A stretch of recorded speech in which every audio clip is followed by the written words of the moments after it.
మిత్రులందరూ కూర్చోవాలి. Press meet కాగానే బాన్స్వాడకు వచ్చినటువంటి ముందు ప్రెస్ మీట్, తర్వాత బాన్స్వాడకు సంబంధించినటువంటి నాయకులందరితో కూడా చెప్పినటువంటి జిల్లా పరిషత్ చైర్మన్ గారు మరియు మేయర్ గారు, బోధన్ ఎమ్మెల్యే గారు సత్యమల్లి గారు, అదేవిధంగా మాజీ కూడా చైర్మన్ గారు, ఇంకా మా అన్నమయ్య గారు, నిజామాబాద్ అధ్యక్షుడు, టీఆర్ఎస్ పార్టీ అధ్యక్షుడు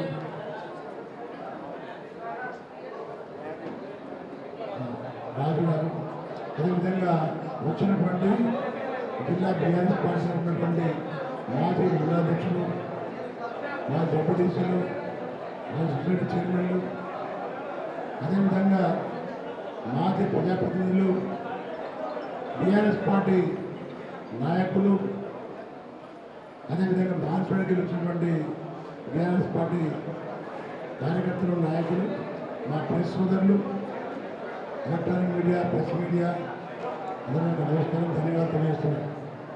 కవితమ్మ గారు మాట్లాడుతున్న ముందు రెండు విషయాలు నేను చెప్పదలుచుకున్నా. విషయం ఏంటి బాగా తెలుసు. రాష్ట్రంలో పచ్చి అబద్ధపు వాగ్దానం చేసి ప్రజల్ని మోసం చేసి అధికారంకి వచ్చినటువంటి కాంగ్రెస్ పార్టీ ఇవాళ ప్రజలకు ఇచ్చిన వాగ్దానాలు నెరవేర్చకుండా దౌర్జన్యాలు చేస్తూ, ప్రతిపక్షంలో ఉన్నటువంటి నాయకులను జైల్లో వేస్తూ, అక్రమ కేసులు బనాయిస్తూ, బీజేపీ పార్టీ కుమ్మక్కై సిగ్గు లేకుండా ఈరోజు విలయకాండం మారుతున్నారు ఈ రాష్ట్రంలో. ఇద్దరు ఒకటే, బీజేపీ కాంగ్రెస్ పార్టీ ఇద్దరు ఒకటే. పొద్దున్న దాకా కాంగ్రెస్ ఉంటారు, రాత్రి కలుస్తారు.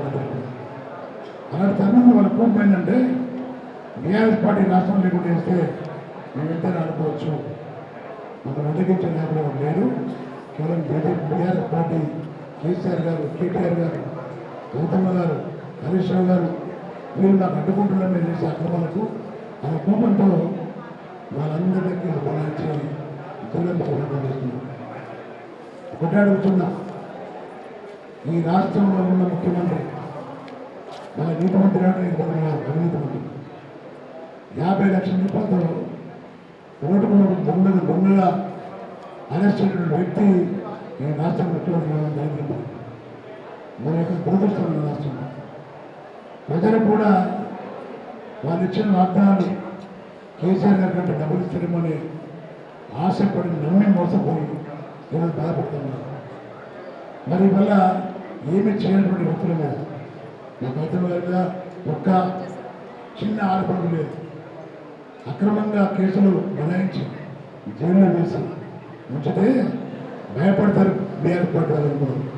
భయపడే సంతానం మీద కేసీఆర్ సంతానం. భయపడుతున్నా వాళ్ళు భయపడరు. మళ్ళీ ఇప్పుడు కేసు బనాయించి వాళ్ళని కూడా ఇబ్బంది పెడతా ఉన్నారు. ఇవన్నీ కూడా ప్రజలు గమనిస్తున్నారు.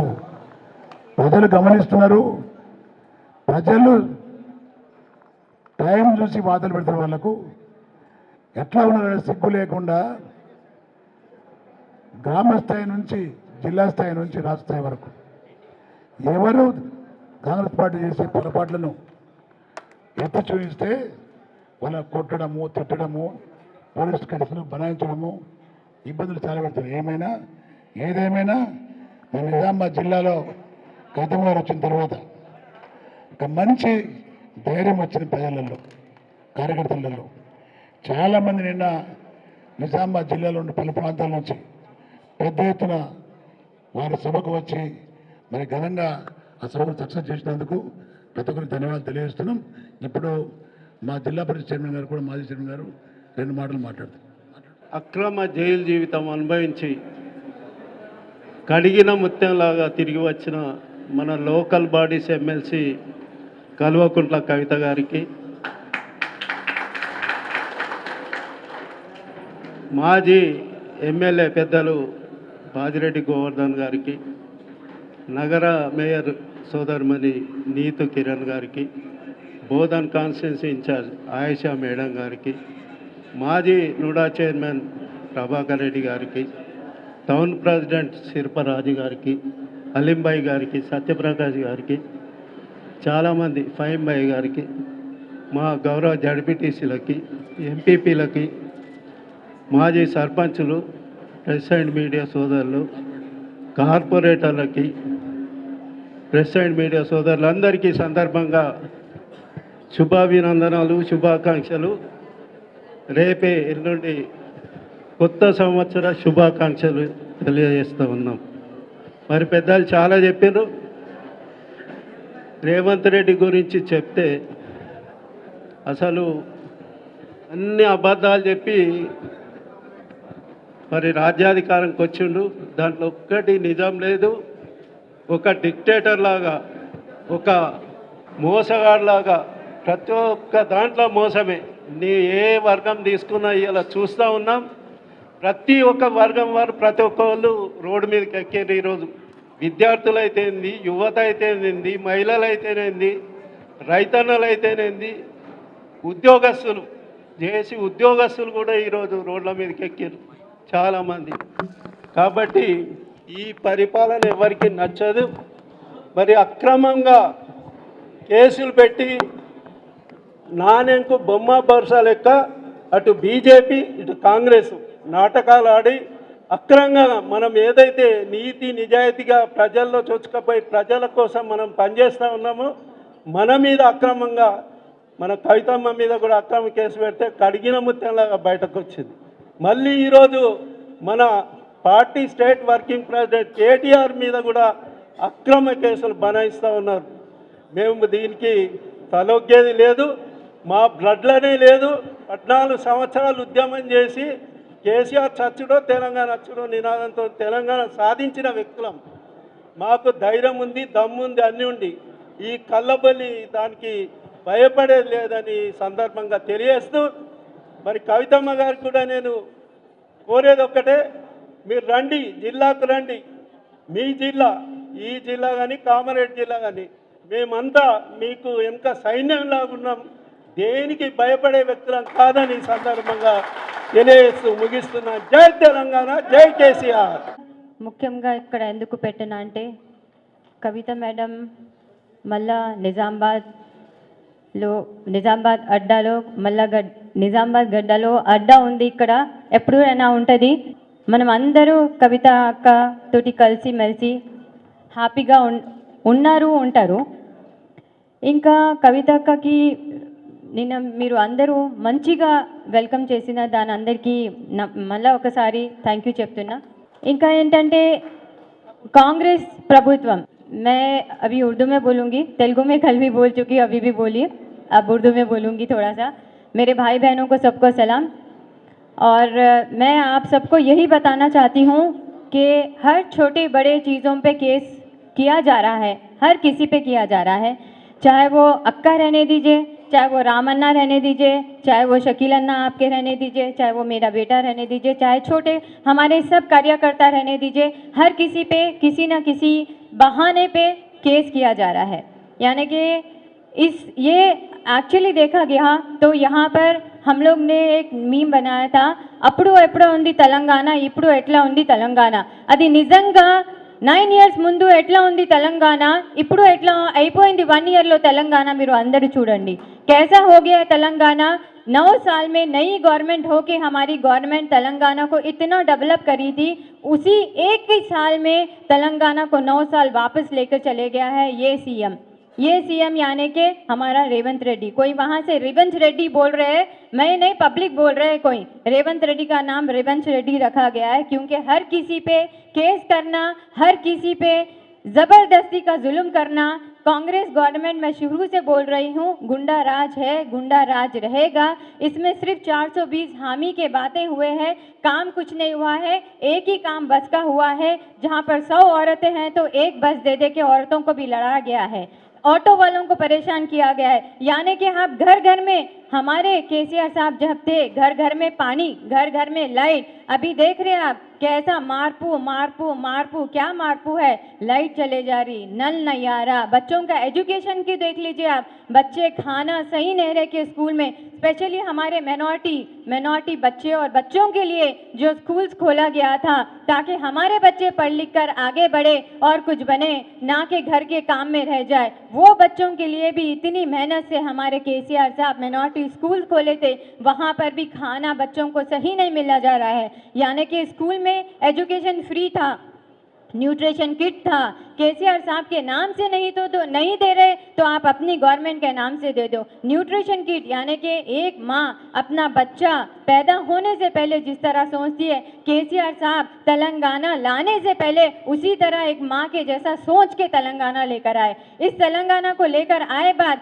पेट में आने से बच्चे से लेके माँ या बाप या भाई बहन बूढ़े हो गए तक का पेंशन, हर एक चीज़ इस तरह सिर्फ माँ सोच सकती है जो हमारे केसीआर साहब सोचे। यानी कि इस तरह से सिर्फ और सिर्फ माँ सोच सकती है। माँ की तरह सोच के तेलंगाना को लेकर आके जद्दोजहद करके लड़के तेलंगाना को हासिल करके लेकर आके हमारे बच्चे हैं, मेरे भाइयों हैं, मेरी माँ है, मेरी बहन है बोल के हर किसी को एक एक स्कीम बहुत सोच के दिए। आज वो स्कीम के लिए हमारे लोग तड़प रहे हैं। जो स्कीम हमारे केसीआर साहब रखे थे वही की स्कीम है, धोखा दिया गया है। 2000 के पेंशन को 4000 बोला गया है, बच्चों के एजुकेशन पे 25,000 50,000 लाख बोला गया है, एक एक तोले सोना दिया जाएगा, शादी मुबारक के साथ बोला गया है। काफ़ी सारे अगर बोलने बैठूंगी तो मैं बहुत लंबी लिस्ट है, आप लोगों का भी टाइम खराब है, हम सबको मालूम है। अगर बोलने बैठे इनके 420 के लिस्ट के बारे में तो टाइम ही बस नहीं होएगा, क्योंकि ये गवर्नमेंट झूठी गवर्नमेंट, कांग्रेस गवर्नमेंट में कोई काम ना हुआ है आज तक का, ना होएगा। और ये कोई नई गवर्नमेंट नहीं है, सालों से राज कर रही है, तो ऐसा कर सकते वो लोग काम, लेकिन नहीं चाह रहे। हर किसी को यानी कि कार्यकर्ता से लेके हर किसी को सताया जा रहा है, छोटों से लेके बड़ों तक का सताया जा रहा है। और आज हमारे राम अन्ना के ऊपर भी उंगलियां उठाई जा रही है, वो उंगलियां हम लोग काट देंगे जिसके जो हमारे राम अन्ना के ऊपर उंगली उठाएंगे। जिस तरह मस्की में से बाल निकल के बाहर निकल आता है, उसी तरह हमारे मैडम निकल के आए हैं, उसी तरह हमारे राम अन्ना को भी हम कुछ नहीं होने देंगे। जय तेलंगाना। ये मौका देने के लिए तक का చాలా రోజుల గ్యాప్ తర్వాత నిజామాబాద్ జిల్లాకి రావడం, అదేవిధంగా నిన్న నిజామాబాద్ పార్టీ శ్రేణులు, ప్రజలు, జాగృతి నాయకులు అందరూ ఇచ్చినటువంటి అపురూపమైనటువంటి స్వాగతానికి మనస్ఫూర్తిగా హృదయపూర్వకంగా అందరికీ కూడా నేను నా ధన్యవాదాలు, నమస్కారాలు తెలియజేసుకుంటా ఉన్నాను. సొంత గడ్డకు వస్తే చక్కటి ఎంకరేజ్మెంట్ ఇచ్చి మీరు ముందుకెళ్ళండి అనేటటువంటి ధైర్యాన్ని ఇచ్చినటువంటి అందరికీ కూడా శిరస్సు వంచి నా నమస్కారాలు తెలియజేస్తూ ఉన్నాను. మరి ఇవాళ మన జిల్లా ఉమ్మడి నిజామాబాద్ జిల్లా పరిస్థితి చూస్తే కొంతమంది నాయకులు వెళ్ళిపోవడం జరిగింది, పార్టీని వీడి కొంతమంది నాయకులు ఓడిపోవడం జరిగింది.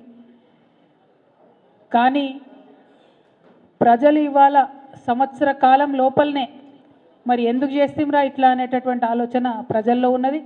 వెళ్ళిపోయినటువంటి నాయకులు కూడా మేము ఎందుకు వెళ్ళిపోతామా అనేటటువంటి బాధ కూడా మనం చూస్తూ ఉన్నాం. ఆ చిన్న నాయకులు కావచ్చు, పెద్ద నాయకులు కావచ్చు. ఎందుకంటే దూరపు కొండలు నునుపన్నట్టు ఏదో కేసీఆర్ గారు 2 సార్ల మరి కన్న బిడ్డల్ని చూసుకున్నట్టుగా కళ్ళల్లో పెట్టుకొని ప్రజల్ని చూసుకుంటే మాయ మాటలు చెప్పి, గారడి మాటలు చెప్పి, అర్రాస్ పాట వాడినట్టు మీరు 2000 ఇస్తే మేము 4000 ఇస్తాం, మీరు 5000 ఇస్తే మేము 10,000 ఇస్తాం, మీరు 3000 ఇస్తే మేము 6000 ఇస్తామని చెప్పి కళ్ళబొల్లి మాటలు చెప్పి ప్రజలను మభ్యపెట్టి మోసం చేసి కేవలం 1% ఓట్లు అధికంగా మనకంటే తెచ్చుకొని ఇవాళ అధికారంలో వచ్చి కూర్చున్నటువంటి వాళ్ళు కాంగ్రెస్ పార్టీ వాళ్ళు.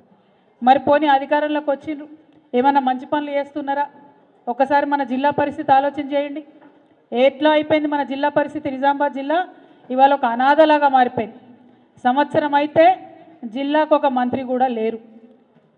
ఇన్ఛార్జ్ మంత్రి ఉన్నారు, ఆయన ఎప్పుడు వస్తాడో ఎవరికి తెలియదు. ఇక మనకు ఎంపీ ఉన్నా లేనట్టే. 2 బీజేపీ ఎమ్మెల్యేలు, వాళ్ళని కొబ్బరికాయలు కొట్టనియరు, వాళ్ళని ఏం పని చేయనియరు. కాంగ్రెస్లో ఓడిపోయినటువంటి వ్యక్తులే అన్ని అధికారిక కార్యక్రమాలకు హాజరవుతామని చెప్పి తొండి పంచాయతీ పెడుతుంటారు. మన జిల్లా నుండి ఎమ్మెల్సీగా తెలంగాణ రాష్ట్ర కాంగ్రెస్ పార్టీ అధ్యక్షులు మహేష్ కుమార్ గౌడ్ గారు ఉన్నారు. ఇంకొక పక్క జాతీయ స్థాయి నాయకులు అని చెప్పుకునేటటువంటి షబీర్ అలీ గారు ఉన్నారు. ఇంకొక పక్క మాజీ మంత్రివర్యులు సుదర్శన్ రెడ్డి గారు ఉన్నారు. మరి ఇంత పెద్ద పెద్ద నాయకులు ఉండి 6 నెలల నుంచి కనీసం మనకు పోలీస్ కమిషనర్ లేకపోతే ఒక్క మాట ఎవరు ఎట్లా మాట్లాడలేకపోతున్నారు? మరి మన జిల్లా ఇదివరకు ఎట్లుండే, ఇప్పుడు ఎట్లా ఉంది? ఒక్కసారి ప్రజలు ఆలోచన చేయాలి. పోలీస్ కమిషనర్ ఉండడాన్ని 6 నెలల ఎంత దారుణమైన పరిస్థితి ఇది.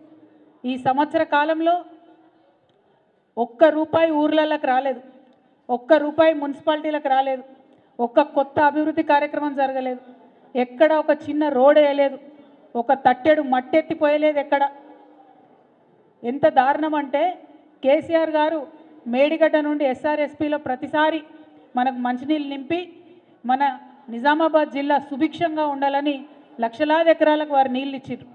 నిజాం సాగర్ ఏదైతే ఉందో అది మాకు అడిషనల్ ఉంటుంది వాటరు, కానీ ఎస్ఆర్ఎస్పీఏ మనకు ఎస్ఆర్ఎస్పీఏ వరదాయిని, మన జీవనం ప్రసాదించేటటువంటి వరదాయిని అని చెప్పి మనం ఎస్ఆర్ఎస్పీ నుండి ఎప్పుడు నీళ్ళు ఇచ్చేది. మరి ఈ సీజన్లో ఏమైందో రైతన్నలు ఒకసారి ఆలోచన చేయాలి. ఎస్ఆర్ఎస్పీ నుండి నీళ్ళు వచ్చినాయా? మేడిగడ్డ బాగాలేదని కేసీఆర్ని బద్నాం చేయాలనేటటువంటి ఒక పిచ్చి ప్రయత్నంతో ఎస్ఆర్ఎస్పీని నింపకుండా ఎండబెట్టినటువంటి పరిస్థితి ఇవాళ రైతులకు కనపడతా ఉంది, జిల్లాలో ఉన్నది. మరి ఈ విషయాన్ని ఒక్కసారి ప్రజలు గమనించాలని నేను కోరుతా ఉన్నా. మరి ఇవాళ రైతులకు కేవలం ఎలక్షన్ కాగానే ఏదైతే కేసీఆర్ సార్ దాచిపెట్టినో 17,000 కోట్లు, ఆ ఒక్క తడవ మాత్రం రైతు బంధు ఇచ్చిరు తప్పితే ఇంతవరకు మళ్ళీ రైతు బంధు సోయలేదు, రైతు బంధు జోలి లేదు, మాట లేదు. ఇంకా నిన్నగాక మొన్న మన డిప్యూటీ సీఎం గారు బట్టి విక్రమార్క గారు మాట ఇచ్చిండు. ఏమని? రైతు కూలీలకు ఇస్తాం, రైతులకే కాదు రైతు కూలీలకు ఇస్తాం, 28వ తారీఖు నాడు ఇగో పడ్డాయి 6,000 ప్రతి ఒక్కరి అకౌంట్లో అని చెప్పారు. పడ్డాయని ఎవరికైనా? రాష్ట్రంలో ఒక్క రూపాయి ఎవరికి రాలే. భూమి ఉన్నోడికి లేదు పైసలు, భూమి లేనోడికి లేదు. మాటలు చెప్పుడు తప్పితే వేరే చేసింది ఏం లేదు. అటువంటి పరిస్థితిని ఇవాళ మనం ఇక్కడ గమనిస్తూ ఉన్నాం. మరిగా మన జిల్లాకు సంబంధించి ఇప్పటి వరకు కూడా మనం కేసీఆర్ గారి హయాంలో ఇచ్చినటువంటి పథకాలు, ఆ నిధులు, ఆ ప్రాజెక్టులు, ఆ రోడ్లు అవే పనులు చేస్తున్నారు తప్పితే ఇంకొక కొత్త పని దేలే, ఇంకొక కొత్త ప్రాజెక్టు దేలే.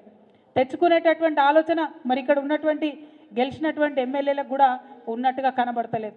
మరి వాళ్ళ కాంగ్రెస్ పార్టీ అధికారంలో ఉంటే ఎందుకు పోయి అడుగుతలేరు మరి పెండింగ్ పనుల గురించి? ఎందుకు పోయి అడుగుతలేరు ఈ పెండింగ్ ప్రాజెక్టుల గురించి? బీఆర్ఎస్ పార్టీ మొదలుపెట్టినటువంటి అనేక కార్యక్రమాలు ఉన్నాయి, వాటిని ఎందుకు మీరు ముందుకు తీసుకొని పోతలేరని ఈ సందర్భంగా మేము ఇక్కడ గెలిచినటువంటి నాయకులందరినీ కూడా ప్రశ్నిస్తూ ఉన్నాం. మొత్తం నిజామాబాద్లో అండర్ గ్రౌండ్ డ్రైనేజ్ని సరి చేసుకోవడానికి అనేక కార్యక్రమాలు చేసినాం మనం. ఆల్మోస్ట్ 95% వర్క్స్ ఫినిష్ అయినాయి.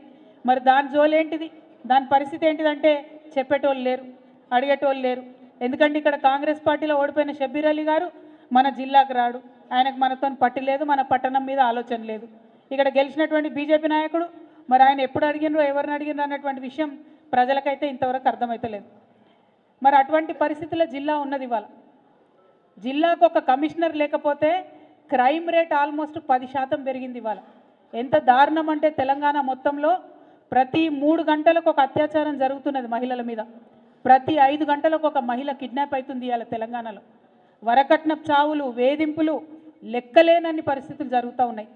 మనం కేసీఆర్ గారు అధికారంలో ఉన్నప్పుడు షీ టీమ్స్ అని పెట్టి అద్భుతంగా ఎవరైనా కూడా ఆడపిల్లల్ని ఏడిపిస్తే వేరే విధంగా ఆడపిల్లల వైపు కన్నెత్తి చూస్తే మంచిగా ఉండదని చెప్పి వార్నింగ్ ఇచ్చి పనిచేసినాం మనం. ఇవాళ ఏం జరిగింది?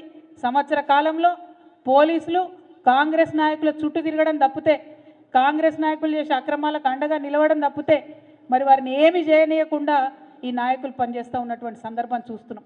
ఇదివరకు పోలీసులు అంటే పీపుల్ ఫ్రెండ్లీ పోలీసు ఉండే, ఇవాళ పోలీసులు అంటే ఓన్లీ కాంగ్రెస్ ఫ్రెండ్లీ పోలీసు లెక్క తయారైనటువంటి పరిస్థితి ఉన్నది. ఎంత దారుణంగా మనకి ఇలా క్రైమ్ రేట్ పెరిగిందన్న విషయం చూస్తుంటే నిజంగా ఎట్లుండే నా తెలంగాణ, ఎట్లయిపోయింది నా తెలంగాణ అని బాధ అవుతున్నది. ఎందుకంటే తెలంగాణలో ఆడపిల్లలు బాగుండాలి, సుభిక్షంగా ఉండాలని కేసీఆర్ గారు అనేకమైన కార్యక్రమాలు తీసుకున్నారు.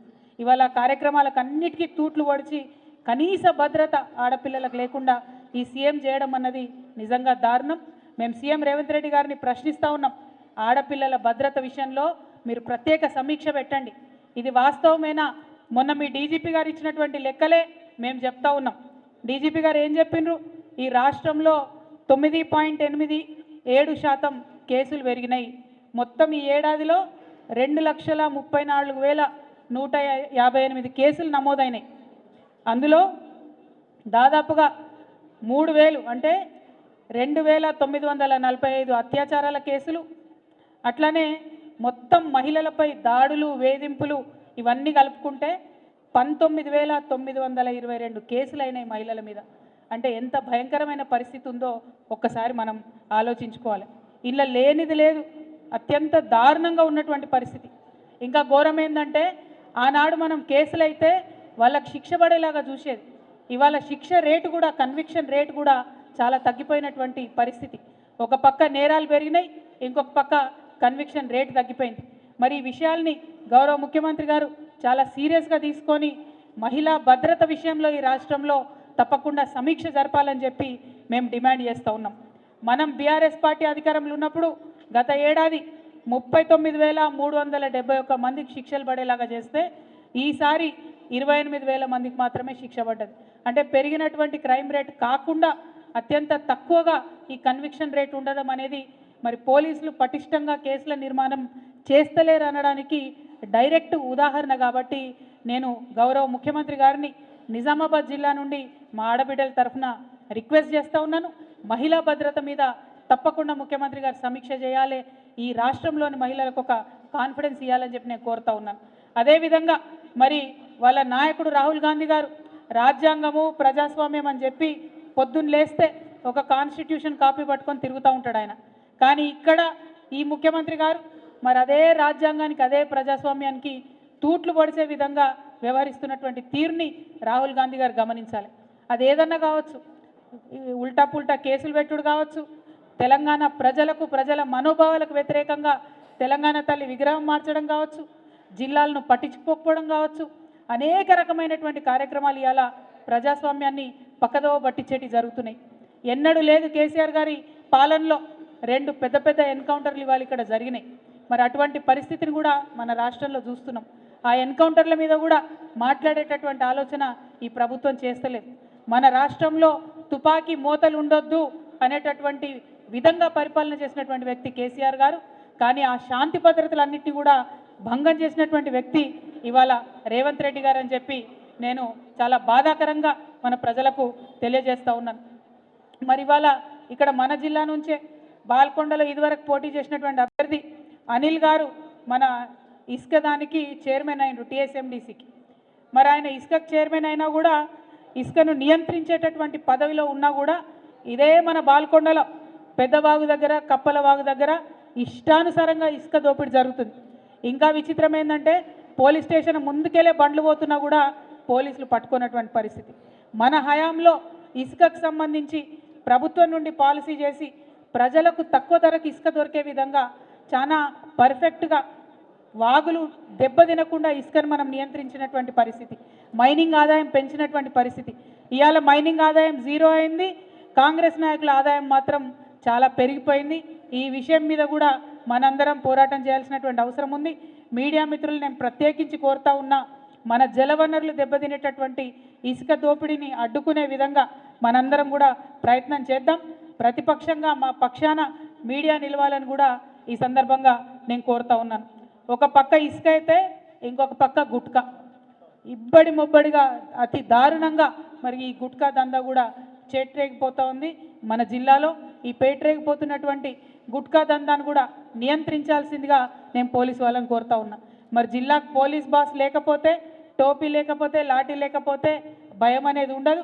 ఇప్పటికన్నా త్వరితగతిన మా జిల్లాకి పోలీస్ కమిషనర్ని మరి తీసుకొని రావాలని చెప్పి అధికారంలో ఉన్నటువంటి పెద్ద నాయకులు ఉన్న జిల్లా కాబట్టి మహేష్ కుమార్ గౌడ్ గారిని, సుదర్శన్ రెడ్డి గారిని, షబ్బీర్ అలీ గారిని నేను ప్రత్యేకంగా కోరుతా ఉన్నాను. అదేవిధంగా మీకు తెలుసు, మన రైతులకు సంబంధించి రుణమాఫీ చేసినాం 100% రుణమాఫీ చేసినామని కాంగ్రెస్ వాళ్ళు చెప్తా ఉన్నారు. నేను ఇవాళ ఒక లెక్క చెప్పదలుచుకున్న, దయచేసి మీడియా మిత్రులు నోట్ చేసుకోవాలి. టీఆర్ఎస్ పార్టీ గతంలో ఉమ్మడి జిల్లా కామారెడ్డి, నిజామాబాద్ కలిపి 3,79,000 మందికి రుణమాఫీ చేసినాం. ఇలా కాంగ్రెస్ ప్రభుత్వం కేవలం 2 లక్షల మందికి రుణమాఫీ చేసి రుణమాఫీ మొత్తం చేసినామని చెప్తున్నటువంటి పరిస్థితి. నిజామాబాద్ జిల్లాలో ఇంకా 1,02,000 మందికి రుణమాఫీ కాలేదు. కామారెడ్డి జిల్లాలో ఇంకా 75,000 మందికి రుణమాఫీ కాలేదు. కాబట్టి ఖచ్చితంగా ఈ రుణమాఫీని తొందరగా ప్రభుత్వం పూర్తి చేయాలని కూడా మేము డిమాండ్ చేస్తూ ఉన్నాం. అట్లానే తెలంగాణ యూనివర్సిటీకి వైస్ ఛాన్సలర్ వేసిండ్రు, కానీ ఈ సంవత్సర కాలంలో ఒక్కటంటే ఒక్క రూపాయి కూడా తెలంగాణ యూనివర్సిటీకి ఇవ్వలేదు. కాబట్టి తెలంగాణ యూనివర్సిటీకి తక్షణమే నిధులు రిలీజ్ చేయాలి. అక్కడ ఉద్యోగులు లేనటువంటి పరిస్థితి ఉన్నది, బోధించేటటువంటి సిబ్బంది లేనటువంటి పరిస్థితి ఉన్నది. కాబట్టి అడ్మిషన్స్ కూడా డ్రాప్ అయినాయి తెలంగాణ యూనివర్సిటీలో. కాబట్టి దీని మీద తక్షణమే ప్రభుత్వ పెద్దలు దృష్టి పెట్టాలని కూడా మేము తెలియజేస్తూ ఉన్నాం. అదేవిధంగా నిజాం షుగర్ ఫ్యాక్టరీ సెప్టెంబర్ 17వ తారీఖు లోపల నేను తీపిస్తా దీన్ని అని చెప్పి కలెక్టరేట్కి వచ్చి మరి గౌరవ ముఖ్యమంత్రి గారు మనకు ఎంపీ ఎన్నికల సందర్భంలో మాట ఇవ్వడం జరిగింది. కానీ ఇంతవరకు కమిటీల మీద కమిటీ వేసి కాలయాపన చేస్తున్నారు తప్పితే ఇంతవరకు నిజాం షుగర్ ఫ్యాక్టరీ మీద మాట్లాడినటువంటి పాపన పోలేదు. నిన్న కూడా అక్కడ పబ్లిక్ హియరింగ్ జరిగేది ఉండే, మరి ఎందుకోసం మళ్ళీ వాయిదా వేసుకున్నారో తెలియదు. కాబట్టి మరి రైతుల పక్షాన ఆలోచన చేసి మీరు ఇచ్చినటువంటి వాగ్దానాన్ని నిలబెట్టుకోవాలని ప్రభుత్వాన్ని నేను కోరుతా ఉన్నాను. అట్లానే మన జిల్లాలో కాళేశ్వరం 21-22 ప్యాకేజీలు ఉంటాయి. వాటికి సంబంధించి మరి చాలా దుష్ప్రచారం చేసిండు. కాళేశ్వరం ఎందుకు పనికిరాదు, కొట్టుకపోయింది కాళేశ్వరం అని చెప్పి మాట్లాడింది. కానీ ఇవాళ ఇదే 21-22లో బిల్లులు మాత్రం మొత్తం కాంట్రాక్టర్లకు ఇచ్చిండ్రు, పనులు మాత్రం ఎక్కడ కూడా జరుగుతలేవు. కాబట్టి త్వరితగతిన ఈ కాళేశ్వరం ప్యాకేజ్ 21-22 పనులన్నీ కూడా చేయాలని చెప్పి నేను ఈ ప్రభుత్వాన్ని డిమాండ్ చేస్తూ ఉన్నాను. అట్లనే రైతన్నలందరూ కూడా చూసిండ్రు, మనం అంతకుముందు ధరణి అనేటటువంటి చట్టాన్ని తెచ్చుకున్నాం. దాంతో ఏం చేస్తుండే, మనం ఒక్కసారి రైతుది భూమి అని తెలిస్తే ఆ భూమి మనం బీరువాలేసి తాళం వేసుకున్నట్టే మంచిగా భద్రంగా రైతు పేరు మీద ఉండే. కానీ ఇప్పుడు కాంగ్రెస్ పార్టీ వచ్చి మళ్ళా ఆ చట్టాన్ని మార్చింది. ఏం చేస్తారట, మళ్ళా ఈ భూమి ఈ రైతుదని తెలిసిన తర్వాత కూడా ప్రతి సంవత్సరం మళ్ళా గ్రామాల్లో ఉండే రెవెన్యూ అధికారులు వస్తారు, ప్రతి సంవత్సరం ఈ భూమి నీదైనా కాదా అని చెప్పి మాట్లాడతారు, ప్రతి సంవత్సరం మళ్ళా కొత్త పహానీ రాస్తారు. అంటే మళ్ళా పాత సిస్టంలో సరికొత్తగా రైతులను మరి నరకయాతన పెట్టడానికి భూమాత అనేటటువంటి కొత్త చట్టాన్ని, భూభారతి అనే కొత్త చట్టాన్ని తీసుకొచ్చిండ్రు. కాబట్టి ఇవాళ నిజామాబాద్ నుంచి నేను ప్రభుత్వాన్ని డిమాండ్ చేస్తూ ఉన్నా, మీరు భూమాత పోర్టల్ని ఓపెన్ చేసే కన్నా ముందు ఈ భూభారతి చట్టాన్ని మీద రీసర్వే చేసే కన్నా ముందు ఇప్పటి వరకు ఉన్నటువంటి భూములను మీరు వైట్ పేపర్ రిలీజ్ చేయాలి. ఏ గ్రామంలో ఏ రైతు పేరు మీద ఏ ప్యాకెట్ ఉంది, ఏ భూమి ఉందన్న విషయం మీరు బహిరంగంగా పంచాయతీలలో ప్రకటించాలి. మనం ఆనాడు సర్వే చేసినప్పుడు కూడా అన్ని గ్రామ పంచాయతీలలో రైతులకు ఉండేటటువంటి భూములను వేసి ప్రాపర్గా వేసి ఎవరికి వాళ్ళు ఓకే అన్న తర్వాతనే ధరణిలో ఎక్కించడం జరిగింది. ధరణిలో డిస్ప్యూట్ లేనటువంటి వాటిని మనం ఎక్కించలేదు, వాటిని పార్ట్ బీలో పెట్టుకున్నాం. స్వచ్ఛంగా కరెక్ట్ ఉన్నటువంటి పేర్లని కూడా ధరణిలో ఎక్కించినాం. మరి ఇవాళ నేను అదే డిమాండ్ చేస్తున్నా, ఎందుకంటే కాంగ్రెస్ వాళ్ళ మీద మాకు నమ్మకం లేదు. ఇవాళ ఒకరి పేరు మీద ఉన్న భూమి మళ్ళీ మీరు రీసర్వే అని ఇంకోరి పేరు మీద రాయారన్న నమ్మకం రైతులకు లేదు, ప్రజలకు లేదు. కాబట్టి ఇప్పుడు ఉన్నటువంటి డీటెయిల్స్ అన్నీ కూడా ఒక వైట్ పేపర్ ఇవ్వాలని చెప్పి మేము డిమాండ్ చేస్తూ ఉన్నాం. అదేవిధంగా మరి మన జిల్లాలో మొట్టమొదట మహేష్ కుమార్ గౌడ్ గారు ఆయన పిసిసి ప్రెసిడెంట్ అయ్యి వచ్చినాక భరోసా ఇచ్చేటట్టు మాట్లాడతారేమో, మరి మన జిల్లాకు అభివృద్ధికి తీసుకొస్తారేమో, నిధులు తెస్తారేమో, వరదలాగా నిధులు వస్తాయేమో, చాలా మొత్తం పార్టీ నాయకుడే మన జిల్లా నుంచి ఉన్నాడని అనుకున్నాం. కానీ వస్తానే ఏం మాట్లాడిండు, హైదరాబాద్లో హైడ్రా పెట్టినాం, నిజామాబాద్లో నిడ్రా పెడతాం. ఇక్కడ చిన్న చిన్న వ్యాపారాలు చేసుకునే రియల్ ఎస్టేట్ వ్యాపారులందరూ కూడా కంప్లీట్గా మునిగిపోయినటువంటి పరిస్థితి, పేద ప్రజలందరూ భయంతో ఉన్నటువంటి పరిస్థితి. నిజామాబాద్ చుట్టుముట్టు ఉన్నటువంటి వాళ్ళందరినీ నిడ్రా పేరు పెట్టి మళ్ళీ బుల్డోజర్లు పెట్టి కూలగొడతామని చెప్పి మహేష్ కుమార్ గౌడ్ గారు మాట్లాడినటువంటి పరిస్థితి.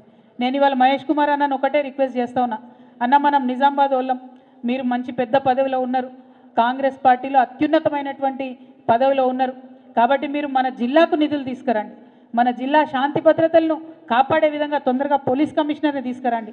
హైడ్రాతో అక్కడ హైదరాబాద్ ప్రజలు ఆగమైనరు, ఇక్కడికి నిడ్రా మాత్రం దయచేసి తీసుకొని రాకండి. పేద ప్రజలకు అవకాశం ఉన్న చోట తరలించండి, నదులను రక్షించండి. ఒక బాధ్యత కలిగినటువంటి ప్రతిపక్షంగా మేము మీకు సహకారం అందిస్తాం. కానీ వాళ్ళకి ఏ ఆధారం లేకుండా ప్రజల ఇంటి మీదకి మాత్రం బుల్డోజర్ తీసుకొని పోవద్దని మహేష్ కుమార్ గౌడ్ అన్న గారిని మేము రిక్వెస్ట్ చేస్తూ ఉన్నాం. అట్లనే మన జిల్లాకు తొందరగా మంత్రి వస్తే కనీసం 1-2 రూపాయలు వాళ్ళు ఇచ్చే నిధులు వస్తాయేమో అనేటటువంటి ఆలోచన కూడా ప్రజలందరిలో ఉంది. మరి అది ఎప్పుడు విస్తరణ అవుతుందో, ఎప్పుడు మన జిల్లాకు నిధులు వస్తాయో అర్థం కానటువంటి పరిస్థితి కూడా ఉంది. సో ఇవాళ నిజామాబాద్కి వచ్చి నిన్న ఇవాళ ఇక్కడ రైతుల్ని, ప్రజల్ని, విద్యార్థుల్ని అందరినీ కలిసిన తర్వాత వస్తున్నటువంటి కామన్ ఒపీనియన్ ఏంటంటే, ముఖ్యంగా మా ఆడబిడ్డలకు చెప్పినటువంటి 2500 రూపాయలు మహాలక్ష్మి ఎవరికి కూడా వస్తలేదు. రేషన్ కార్డుల విషయం అసలే ఎవరు మాట్లాడతలేరు. ఇవాళ సంక్రాంతి వస్తుంది, సంక్రాంతి రాగానే రేషన్ కార్డులు తొందరగా ఇవ్వాలని, మా ఆడబిడ్డలకు 2500 ఇవ్వాలని, కళ్యాణ లక్ష్మితో పాటు తులం బంగారం ఇవ్వాలని, ఏదైతే ముస్లిం సోదరులకు షాదీ ముబారక్లో 1,60,000 ఇచ్చి మళ్ళా తులం బంగారం ఇస్తామని చెప్పినరో అది ఇవ్వాలని, మా ఆడపిల్లలకు 18 ఏళ్ళు నిండిన వాళ్లకు స్కూటీలు ఇవ్వాలని, ఉద్యోగాలు ప్రకటన చేయాలని, ఉద్యోగులకు ఉన్నటువంటి పెండింగ్ డిఏలను, బకాయిలను రిలీజ్ చేయాలని, అన్నిటికన్నా ఎక్కువ రైతు భరోసా అత్యంత తొందరగా ఇవ్వాలని చెప్పి డిమాండ్ చేస్తూ ఉన్నాం. ఇవాళ ఎక్కడ చూసినా రైతులు చనిపోతే కేసీఆర్ గారు ఉన్నప్పుడు 5వ రోజుకి ఇంటికి 5 లక్షలు పోయేటటువంటి పరిస్థితి ఉండే. ఇవాళ నెల అవుతుంది, 2 నెలలు అవుతుంది, ఎంతోమంది రైతులకు మరి రానటువంటి పరిస్థితి. మరి రైతు బీమా మీరు ప్రభుత్వం నుంచి కట్టినరా కట్టలేదా ఆ విషయం దయచేసి రైతులకు క్లారిటీ ఇవ్వాలని చెప్పి మేము డిమాండ్ చేస్తూ ఉన్నాం. ఇట్లా ఏ అంశం చూసినా మంచిగా లేనటువంటి పరిస్థితి ఉంది. కాబట్టి నిజామాబాద్లో ఉన్నటువంటి బీఆర్ఎస్ శ్రేణులందరికీ కూడా మేము చెప్తా ఉన్నాం, తప్పకుండా వచ్చేటటువంటి లోకల్ బాడీస్లో, వచ్చేటటువంటి ఫ్యూచర్లో ప్రజలు కాంగ్రెస్ మీద నమ్మకం కోల్పోయినరు, మన వైపే చూస్తూ ఉన్నారు. కాబట్టి ఒక బాధ్యత కలిగినటువంటి ప్రతిపక్షంగా ఈ నాయకులు చేస్తున్నటువంటి తప్పుల్ని ఎక్కడికక్కడ ఎత్తి చూపుదాం. ప్రతి ఊర్లో కూడా ఇందిరమ్మ ఇండ్లు ఇస్తామని చెప్పిండ్రు, అప్లికేషన్లు తీసుకున్నారు, దానికి అత్తాపత్తా లేదు. మళ్ళా మొన్న సర్వే చేస్తామన్నారు, మళ్ళొకసారి అప్లికేషన్లు తీసుకున్నారు, దానికి అత్తాపత్తా లేదు. ఇప్పుడు మళ్ళీ ఇంకోసారి సర్వే చేస్తాం ఇందిరమ్మ ఇండ్ల పేరుతోనని మళ్ళీ ప్రభుత్వం చెప్తున్నది. అంటే సర్వేల పేరుతో కాలయాపన చేయడం తప్పితే పనిచేసేటటువంటి ఆస్కారం కాంగ్రెస్ పార్టీలో కనిపిస్తలేదు. సో ఈ గులాబీ కండువ కప్పుకున్న కార్యకర్తలందరికీ కూడా నా రిక్వెస్ట్, తప్పకుండా ప్రతి గ్రామంలో మీరు నిలదీయండి, ప్రతి గ్రామంలో కాంగ్రెస్ వాళ్ళను ప్రశ్నించండి, ప్రజల పక్షాన నిలబడండి. రాబోయే రోజులు మనవే. తప్పకుండా నిజామాబాద్ జిల్లాలో మళ్ళీ పార్టీకి పునర్వైభవం వస్తుంది. ప్రతి ఎమ్మెల్యే గెలుచుకుంటాం, ఎంపీ గెలుచుకుంటాం, లోకల్ బాడీస్లో సర్పంచులు, ఎంపీటీసీలు, జెడ్పీటీసీలు పెద్ద సంఖ్యలో మనమే గెలుచుకుంటామని చెప్పి ఈ సందర్భంగా నిజామాబాద్ కార్యకర్తలకు, నాయకులకు అందరికీ తెలియజేస్తా ఉన్నాను. Thank you. జై తెలంగాణ, జై తెలంగాణ. నేను రఘునందన్ రావు గారిని కానీ బీజేపీని కానీ నిన్నేమన్నా మాట్లాడినా? నేను మా నిజామాబాద్కు మొదటిసారి వచ్చినాం కాబట్టి నిజామాబాద్ ప్రజలకు ఇచ్చినటువంటి హామీల మీద నేను నిలదీసిన. కాంగ్రెస్ని నిలదీస్తే బీజేపీ వాళ్ళకు కులికిపాటు ఎందుకు వస్తుందో నాకు అర్థమవుతలేదు. కాంగ్రెస్ నుంచి ఎవరు రిప్లై ఇచ్చిండ్రు అని ఆలోచించేటటువంటి లోపలనే బీజేపీ నుండి 2-3 వచ్చి సీఎం గారికి రక్షణ గోడలాగా నిలబడుతున్నటువంటి పరిస్థితి చూస్తున్నాం. నిజంగా బీజేపీ ఈ రాష్ట్రంలో కాంగ్రెస్కి తోక పార్టీ అయిందని మాత్రం నాకు అర్థమవుతా ఉన్నది. Thank you. జై తెలంగాణ. కాంగ్రెస్ పార్టీ కామారెడ్డి డిక్లరేషన్లో ఏం చెప్పింది? మేము 42% లోకల్ బాడీస్లో బీసీలకు రిజర్వేషన్లు ఇస్తామని చెప్పింది. ఎస్సీలకు, ఎస్టీలకు ఉండే రిజర్వేషన్లు అట్లనే ఉంటాయి, బీసీలకు 42% ఇస్తామని చెప్పి కాంగ్రెస్ పార్టీ చెప్పింది. ఇవాళ బీఆర్ఎస్ పార్టీ ఏమంటుంది? మీరు ఇస్తామని చెప్పిన రిజర్వేషన్ ఇవ్వండి, ఇచ్చిన తర్వాతనే లోకల్ బాడీ ఎన్నికలు పెట్టండి అంటున్నాం. సో చేయాల్సినటువంటి బాధ్యత కాంగ్రెస్ పార్టీది. వాళ్ళు ఇచ్చిన డిక్లరేషన్, వాళ్ళు ఇచ్చినటువంటి హామీని గుర్తు చేసే బాధ్యత మా బీఆర్ఎస్ పార్టీది. సో మా పని మేము చేస్తున్నాం, వాళ్ళు ఇచ్చిన హామీలను మేము వాళ్ళకు గుర్తు చేస్తున్నాం. దాన్ని చేయాల్సిన బాధ్యత మాత్రం కాంగ్రెస్ పార్టీ. Thank you. జై తెలంగాణ.